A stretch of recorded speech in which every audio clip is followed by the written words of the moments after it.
Hey there, from Bug Eye Guy. This is Candy, a beautiful burgundy and tan bug eye. We're just working on the top and getting that all set up, but we've accentuated the tan and cream colored burgundy-esque sort of scheme, making it beautiful. But I really wanted to talk to you about the heater that we're putting in that car, and I just thought you might find this interesting. A lot of people are not clear about this heater control switch. This keeps coming up, and this is one that came off of TJ's car that's broken. I thought I would share a little about these so that it makes more sense to the community. This is the frame for the heater box. These covers go on, the heater core goes in here, and then the blower mounts like so. There's a little connecting tube between the two. And when the blower is on, it's drawing the air in through here, spitting it out there, going through the box, down into the car and into your footwells or your defrosters.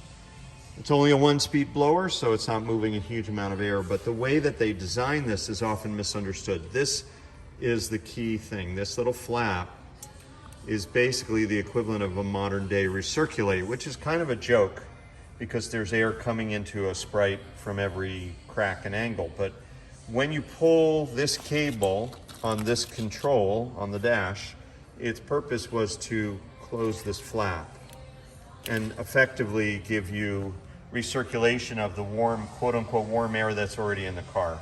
Again, this isn't exactly a powerful heater by modern standards, but that's how they designed it. So they wanted to make sure that if you turned on the blower, you wouldn't be in this configuration. You could overheat the blower because there's nowhere for its air to go as it's coming down this pathway. So enter this cable, and this is where the problem lies. This thing has a little detent right here, a detent that allows you, let's see if I can do it one-handed. It allows you to turn this, dang, very hard to do with one hand. I'm unable to find anyone who has 2 free hands at the moment. Everyone's busy. But this is in the off position. So you see I can move the cable to pull that flap, and that will close the little air door. Again, that's being very generous. And then, oh, I almost got it. Sorry for this terribly wavy thing. Now it's in the detent. You can see that little nipple has moved over. Let's see, there we go. I can turn it this way off. I just can't generate enough torque with one hand to turn it on.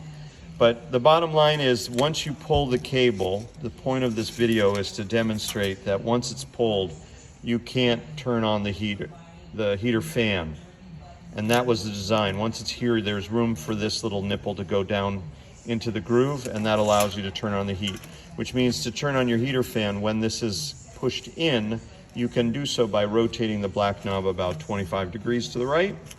And when it's pulled out, technically closing this little flap, you may not turn on the heater for fear of damaging the blower motor.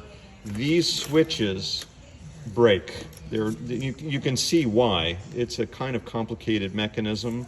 The switch inside here often fails, and so a lot of these get removed, and a lot of these cables get disconnected. Now we have a switch that will operate your blower and look good in the dashboard. We have that in our catalog, but I just wanted to take a minute and show you how the heater switches work on Austin Healey Sprites. And thanks for watching.